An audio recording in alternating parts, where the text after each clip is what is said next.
Herkese merhaba. Bugün sizlere horlama uyku apnesi aparey'inden bahsedeceğim.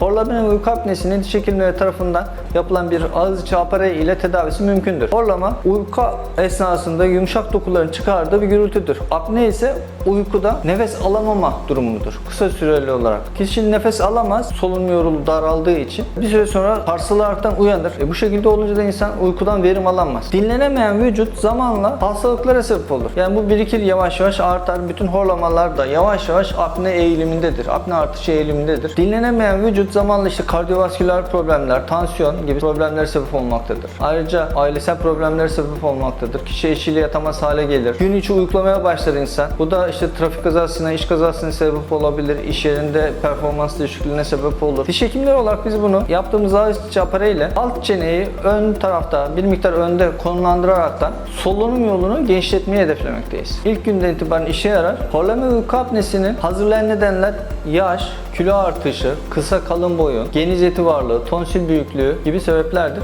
Bunların mümkünse kulak burun boğaz doktorları tarafından tonsillerin alınması, varsa et kemik burunda tıkanıklık sebebi varsa bunların alınması gerekmektedir. Biz de ağız içi aparey yaparaktan insanları rahatlatıyoruz.